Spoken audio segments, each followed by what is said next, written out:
This is, as of 100 years ago, 200 years ago.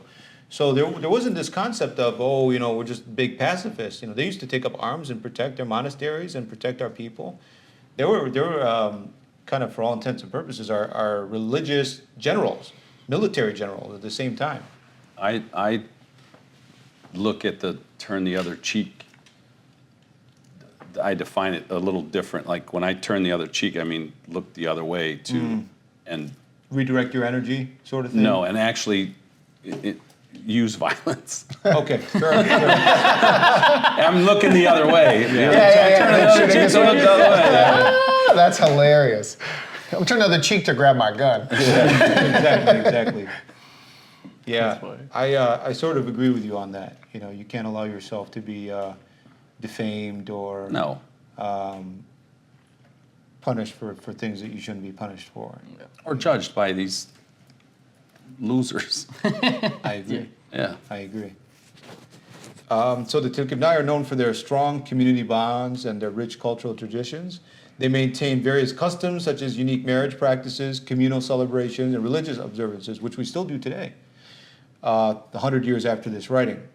And historically, they were engaged in agriculture, which we know because the valley was a very fertile place. The wheat story is kind of telling of that. And trade, which is why we picked up a lot of Arabic in our language as well. We settled in Baghdad and other places because we're big on the business. And if you see in America, this concept has continued to be pervasive in our community. They reached as far as Van, which is in Armenia. Batlebs, I don't know where Batlebs is at. I don't know, I'm not sure either. Ormia, and Mardin, which is that area that I was telling about in southern Turkey, which is also in Mesopotamia. They were pioneers in their region, often traveling extensively for trade and economic opportunities. And we go into Tel Keppe, meaning hill of stones. Tel, which is hill, and stones, which is Keppe. You know the word Keppe, as it means stone. So it's a hill of stones, which is basically the fortress that is referring to. So to get into the geography area, and we're going to get into how we can really call Tel Keppe Nineveh as well, being part of Nineveh. Here's an old map. You can see Nineveh located there and pointed to a close-up of Nineveh area region, and Tel Keppe being right at the top. So where's Cass Lake? It's a little bit west of there. You can see the sand dunes. In that area, they call it the Tigris out there. Yeah. Tigris. Okay, all right. Or Lower Zeb. Modern day picture. And so even Jammo talks about how Tel Keppe is a suburb of Nineveh. So if we consider that the city of Nineveh was surrounded by natural obstacles to make it impervious to enemies, such as the presence of the Great Zab, which is a river in the south, you can see in the map. They call it Zabu. And the Tahrir, Kumal, and El Khusar in the east, and the Tigris from the west, it was necessary to have forts, castles, and artificial hills to protect it from the north, such as Tel Keppe, and other hills, as this chain of hills was a wall erected to preserve the city from the side that is not naturally fortified. Obviously, ancient times, armies, horses, chariots, these type of things. So Nineveh had an amazing natural boundary. On the west, you have the Tigris. South, you have a river. West, you have Jibal Maqlub, mountain region. And then what they did is they literally have all these mounds, these artificial mounds, throughout this Assyrian triangle where you can see all the towns that we come from. Tel Keppe, Karemlesh, Nimrod. So it's just prime real estate. Prime real estate, yeah. Exactly.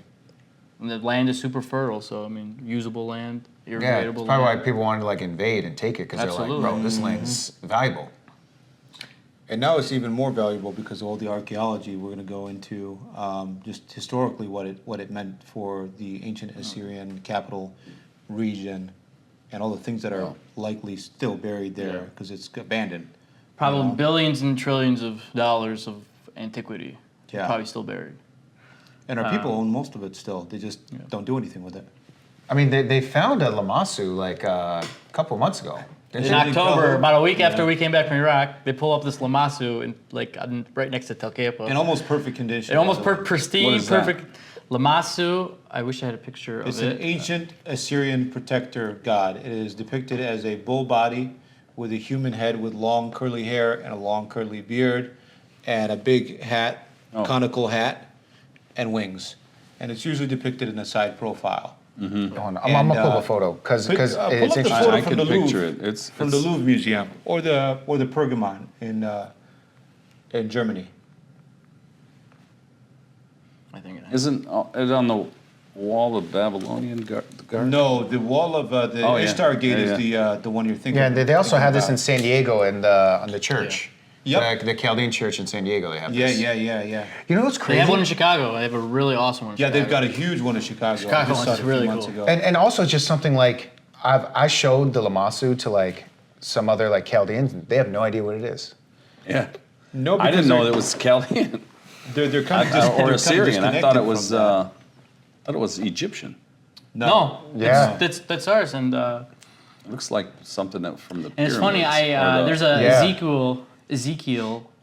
Pyramids do a lot with like lions and cats. You notice Yeah. Oh yeah, the Egyptians. versus like bulls and We do other bulls, lions, eagles. other we've got a bunch of other And man. mythical creatures as well. We got a bird, eagle figure. Yeah. Nisroch. You're talking about the dude that the bow and arrow guy? That's Ashur actually. That's Ashur. Okay. Yep, that's Ashur. Warrior god. So the name Tel Keppe was later taken from the name of the hill next to which the city was built.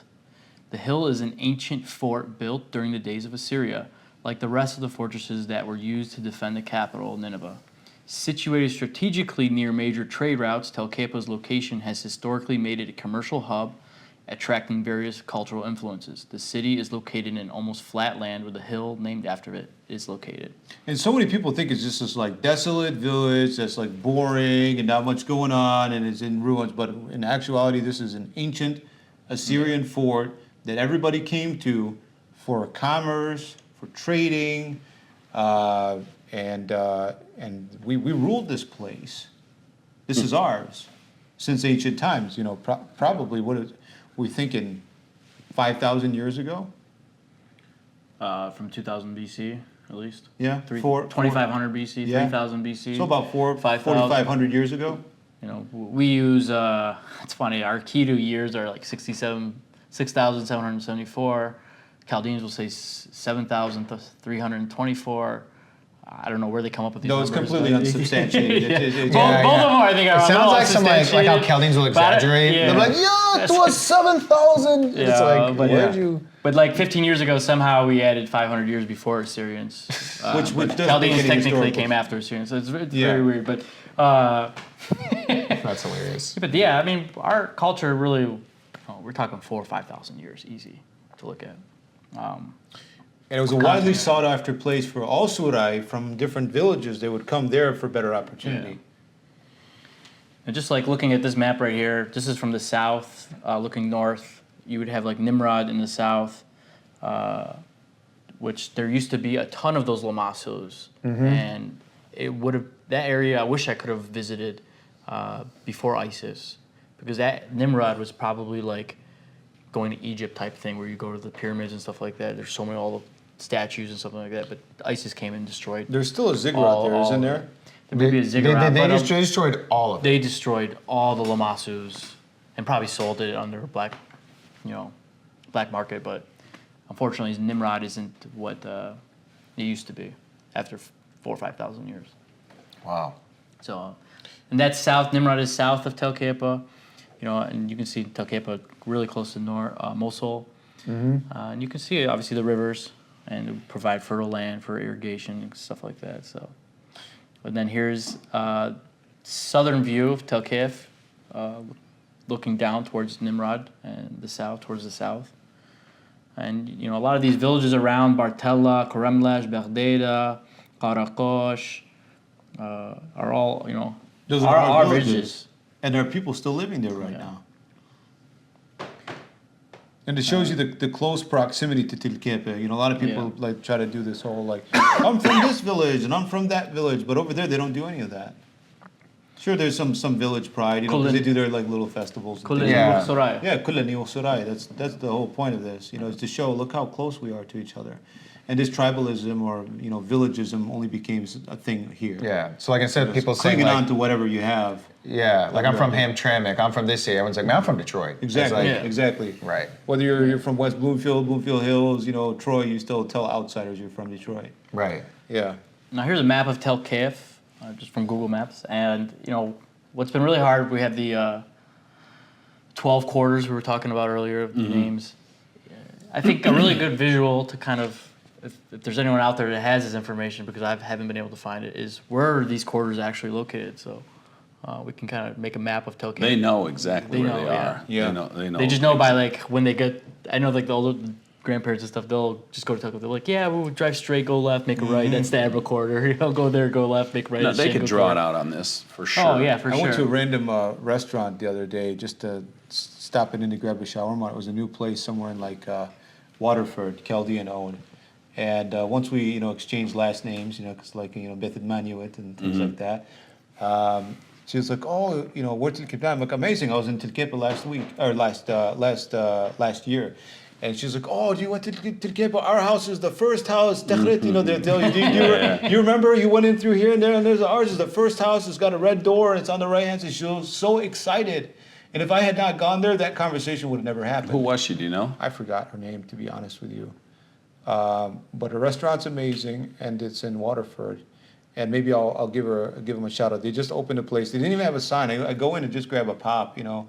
And they came out with some shawarma samples. Oh, it's like And pass out in the front? That's how they got me. I'm like, That's oh cool. man, Chaldean hustling I didn't right know I there. needed a shawarma until Yeah, you yeah, brought out yeah, the samples.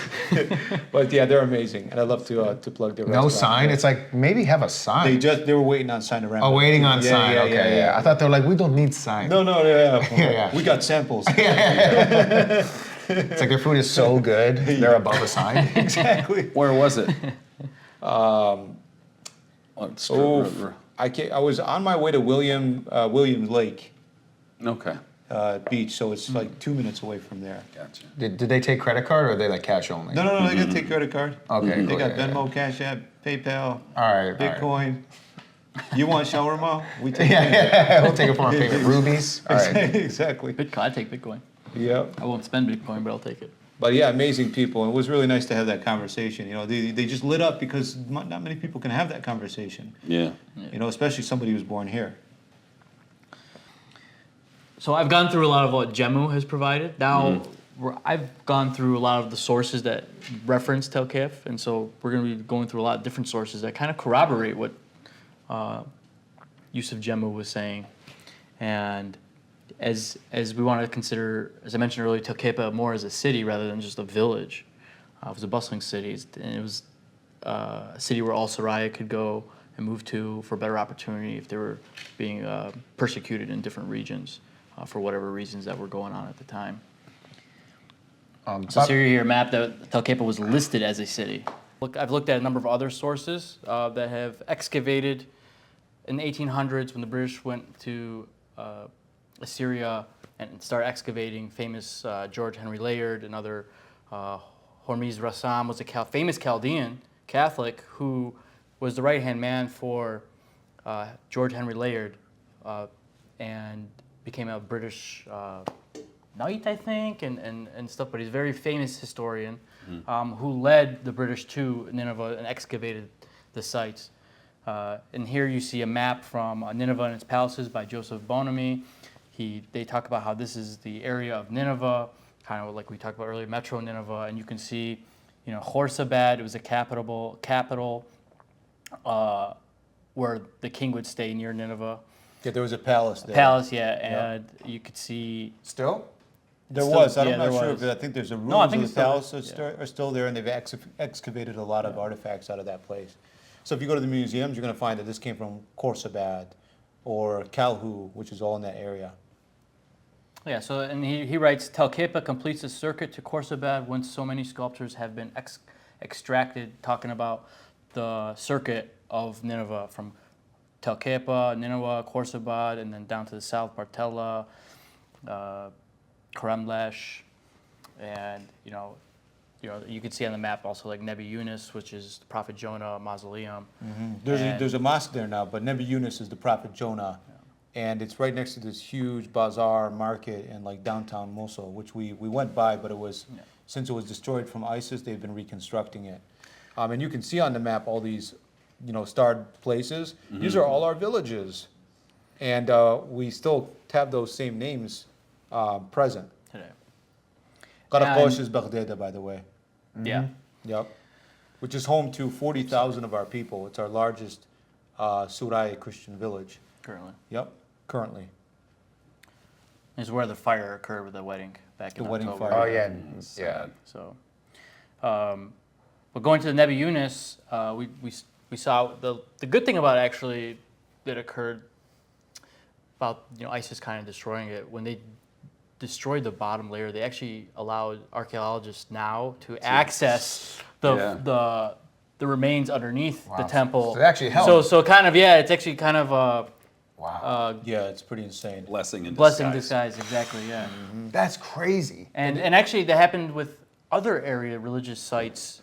One in Baghdad with the mausoleum of Mar Bethnam and Sarah. They tried blowing this mausoleum up and it failed. And then they tried putting C4 all over the place, and it only broke like the ceiling in one portion. And then when they excavated, there was still C4, and the monk that was going down there was found the C4 and but never blew up or anything like that. And they got specialists to go in and come back, and we saw it. It was one of the most amazing sights I've seen. We had to go down into a tunnel. And there's this. That's nerve-wracking. It was so cool. It was like going into like this like old Vatican Roman type like Caverns. cavern. Yeah, Yeah. it was so cool. And Yeah. like it was just a blessing that they couldn't destroy that either. And then the portions that they did rebuild, they went and got stones from all the homes in Baghdad and rebuilt it with that. So, but to go back to Jonah, in the Bible, Jonah, they talk about how he went to Nineveh and walked 3 days. And kind of this metro Nineveh, you could see from Google Maps, it would be a one-day walk to do that circuit that was just mentioned. And he was there for 3 days preaching. So it's kind of like this close analogy that he was probably going through this whole area for 3 days preaching. Wow. Yeah, and then other Joseph Cross wrote the Hebrew missionary. And kind of similar site of Nineveh.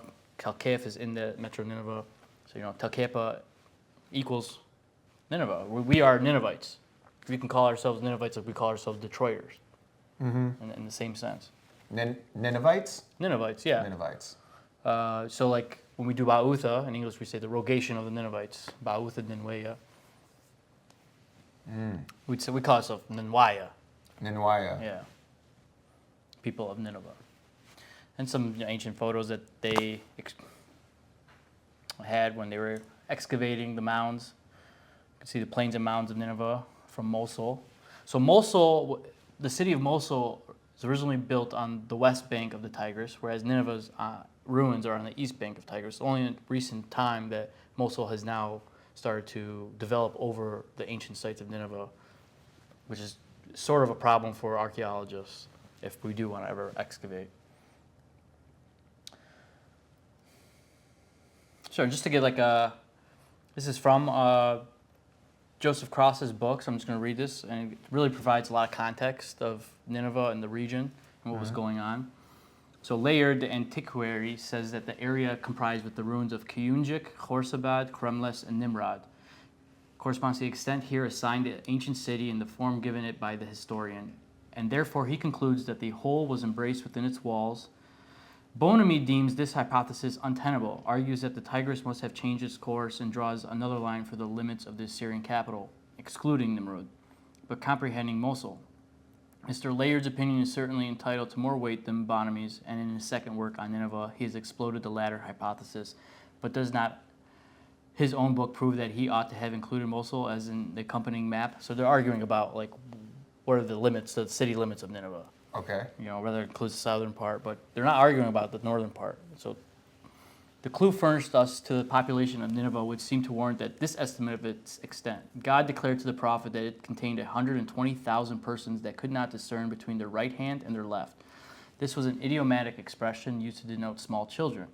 Reckoning, as is usual, 5 older persons for every child, we have a population of 720,000. But considering these infants as under 2 years of age, which is not improbable, and allowing 20 other persons for every infant, which is the ordinary computation, we make the inhabitants of Nineveh amount to 2.5 million. Nor is this an incredible estimate in comparison with the populations of modern cities.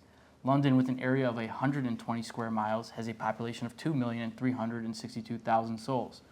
The area of Nineveh was nearly twice as large, 200 square miles, so that with half the compactness, there might be as numerous a population. Assyria was anciently one of the finest countries in the world. The old writers abound with the most glowing descriptions. I found this on the web. For what was the fun? Glowing descriptions of, Assyria always pops up whenever I say Assyrian. Hey, Assyrian. So, Assyria was anciently one of the finest countries in the world. The old writers abound with the most glowing descriptions of its wealth and fertility. Ezekiel calls it a land of traffic, and its metropolis a city of merchants. And, city of merchants, we are all the best merchants in Michigan, right? Yeah. In her resources and magnificence, Nineveh was inferior to no other city, probably superior to all others of her day. Occupying, says Professor Heron, a most favorable situation, she became the central point where the merchants of nearly all the nations of the civilized world assembled, and such, we are informed by history, she remained so long as the national commerce of Asia flourished. She carried on an extensive trade with distant India and the western parts of Europe, as well as with her more contiguous neighbors. The surrounding country, irrigated by innumerable canals, yielded grains and fruits in great abundance, and the neighboring mountains were rich in precious metals and sparkling gems. The prophet speaks of her trading with Tyre and blue clothes and embroidered work, and historians mention her cotton manufactories and weaving establishments, said to have been erected by Semiramis along the shores of Tigris and the Euphrates. The region watered by these mighty rivers, Herodotus pronounces the most fertile country with which he was acquainted, and refrains from recording all that he had seen of its productiveness. Lest others should discredit the report, Sennacherib's officer, in his communication to the inhabitants of Jerusalem, calls it a land of corn and wine, a land of bread and vineyards, a land of olive oil and honey. To these, says Bonamy, the palm, the silk, the cotton, the ivory, the precious stones, the sugar cane of India, and the spices of Arabi, the blessed, must have added their luxurious tribute. The ancients had the most extravagant traditions of the enormous amount of gold found at Nineveh, and they are not altogether incredible when we recollect that the golden image set up in the plain of Dura, one of the Assyrian provinces, was 90 feet in height and 9 in breadth. So that really gives a idea of how rich the region is. It's not a desolate area, not sand or desert. It was very fertile, and we were merchants, factories, establishments. Luxurious and grandiose are two of the things that come to mind. You got the most expensive things. You got gold and olive oil and honey and trading and a bustling place. Did you see that when you were there? No. Or it's gone? No, I mean, ice has really plummeted, Yeah. that whole place. Mm-hmm. And land will dry if it's not irrigated. If you don't take care of the land, it's not going to reap anything. Right. You But know, there you have were to sow the rolling land. hills. There were some very fertile places. You got a lot of farmers that Oh, are still still, there, yeah. And it's a widely sought after place. It's in the Iraqi federal jurisdiction. So now we're going to get into the Mound of Tel Keppe, which is, the cemetery. And Jammo, he says, the city was a fortress, and the buildings surrounding it were habitations, so that if an enemy raided, the residents would take refuge in the fortress. Tel Keppe must have existed for about 3,000 years, because the fortress has existed since the founding of ancient city of Nineveh, the capital of the Assyrian Empire. As for Tel Keppe, it remained populated. If it was depopulated by its inhabitants when Nineveh fell, then these inhabitants returned to it, and others came from neighboring places and inhabited and increased over the days. And there were, from the previous source, they're saying over 2 million Ninevites in this region. So, 2 million. yeah. Because in the Bible, he talks about when Jonah goes, there was an estimate of small children of 720, I'm sorry, 120,000 persons that could not discern between their right hand and their left. And in the Bible, they mean that those are like children under 2 years old. Yeah. So if there's that many children, they estimate, how many adults, and so with that estimate, they get up to 2.5 million. In a city larger than double the size of London. The other astonishing thing is that there is this cemetery that's built on top of this mound. And it's made it a little difficult to excavate because, can't disturb the dead. It's an archaeological mound that they think it was either an ancient Assyrian military fort or an ancient Assyrian temple. One of those two. And it must have formed because due to collapse of mud bricks and sediment over thousands of years, and as well as organic material from bodies decomposing. But I think one of the strongest things that there was an ancient military fort. And it's highly plausible because the church was built right opposite to the mound, designating it as a sacred site. And this is common because it's not unusual for us to build sacred sites on top of already existing sacred sites, just repurposing them. I saw a lot of these in southern Turkey, Mardin, Turabdin region. You can go to the bottom of the church and you can see ancient Assyria, to the sun god Shamash or to Ishtar. So this was a very well-known thing. I think we also see that to the ancient agriculture god Nisroch. So the current Church of the Sacred Heart of Jesus is built right across from this mound, which is a cemetery site that was destroyed by ISIS and rebuilt now in more present Still times. repairing it, yeah. Yeah, we went But there. They completely, it's like, man, you see a cemetery or site that's so old and they just bulldozed it. And it's very sad. I mean, it's Yeah. the ultimate disrespect. Yeah. right? Dogs. Exactly. Yeah, And they're if not you consider human. one of our strongest arguments for our continuity is our dead are buried here. Like the Kurds really don't have very much of a long history. They'll say, "Yeah, we're from Mesopotamia, blah blah blah," but it's like, where are your cemeteries? We don't really have any. So it's like, oh, well, you must not be really attached to this land at all if your dead are not buried here. Your ancestors are not buried here, among other arguments like Where are they buried?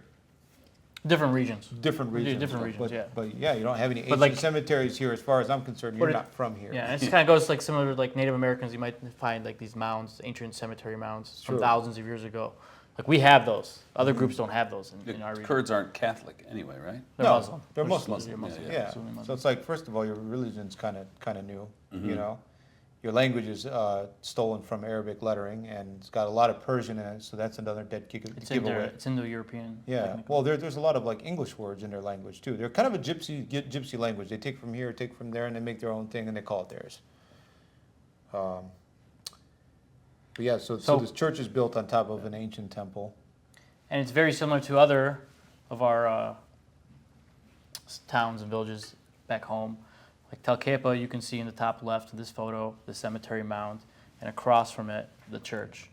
Top right, you can see Ankawa. There's a mound that actually was at as well, and across from it, a church. And then you go, bottom left is Karemlesh. You see basically artificial mound, and across from it, a church. Not to mention the great Erbil citadel. Erbil being like the more general region where Ankawa, our ancient village, is located. Erbil, meaning Arba Ilof, the four gods, is atop an ancient citadel. You can literally go there, and it's shops and ancient ruins up there. You can go up into the citadel, and it overlooks the entire city. So you got this same concept of a fortress or citadel, military fort. You got ancient temples that surround the entire area. And then where did we build our church? Right in the middle of that. And then in southeastern Turkey, you got Mardin. You have a mound, and the church is built right on top of the mound. Mm-hmm. So very And Mardin being southern Turkey, by the way, Yeah. which is it's still an extension of Mesopotamia. It would have been the northernmost part of Mesopotamia. And then Tel Keppe is also just west of Dur Sharukin, which used to be a capital of Assyria under Sargon II. And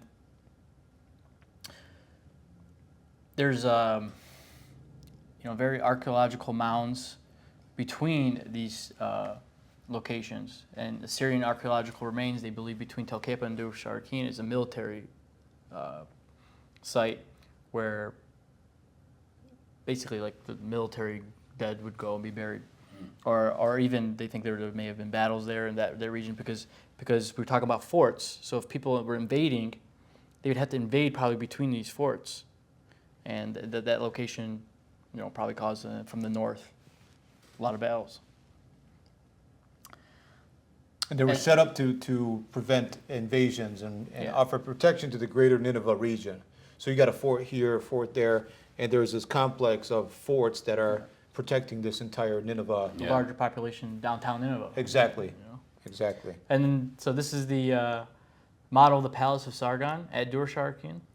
Wait, this is not the one where it's like the walls are blue, right? That's like a different. That's the Star Gate. That's the Star Gate. That's in Babylon, present-day Hilla, which is I think 30 minutes south of Baghdad. Okay. Yeah. Yeah. So that would be Babylon. This is Babylon. Yeah. This is like probably 9 miles east of Tel Keppe, This is 9 miles east. maybe less. But We'll Google the I have to directions Google and it, but we'll put this it is in definitely in the video. in that square. What is this called? This is a palace that's east of Tel Keppe, which was It's in a that royal palace. a boundary within the boundaries of Nineveh, Wow. and it's a royal palace. So when some kings in the past had the capital at Nineveh, some kings just moved their palaces to like Dur Sharkin. And you could tell it's built like a fortress as well. It's got the high walls. You know, Yeah. it's built for protection. Yeah. You could see the ziggurat structure. You see this sort of spiral structure. Yeah. I would assume that was an ancient temple because if you look at the ancient ziggurats, they were built in that fashion. Obviously, I'm going to fact check this. Is that still standing today? I'm not aware. I think they have some part of it available when I was looking.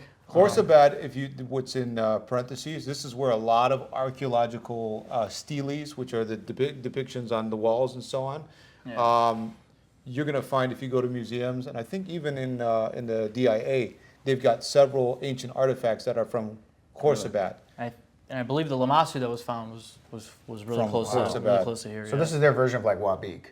No, this is way bigger. This is Bigger than Wabik? Oh yeah, this is a royal palace of the King Sargon.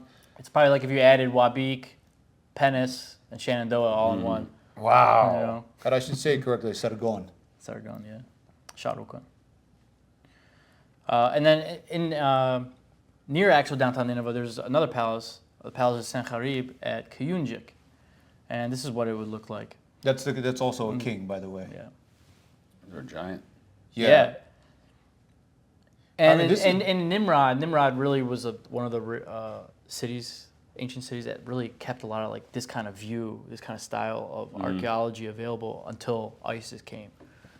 Whereas like Nineveh and Dur Sharkin, a lot of it was demolished or just fell apart, and dilapidated. I mean, doesn't this get you amped up? I mean, this is our history, like kings and queens. Not many people could say like, oh yeah, my lineage, a couple thousand years ago, it probably is descendant of royal blood. We kept this alive, and most of us have not meandered away from the homeland until like we really had to. Your parents are full Chaldean Surai, right? Yeah. You know what I mean? Same with Both from yours. Same Tel with Keppe. mine. For the last 7,000 years, we haven't left that region until we really had to. Mm-hmm. I don't think you could find genetics that are this pure. Especially in this day and age. A lot of people mixed and went to Europe, and you got some Russians and Swedish and so on, and lots of mutts running around here, and that's fine. I'm not saying that's a bad thing or a good thing, but I find what we have is really unique.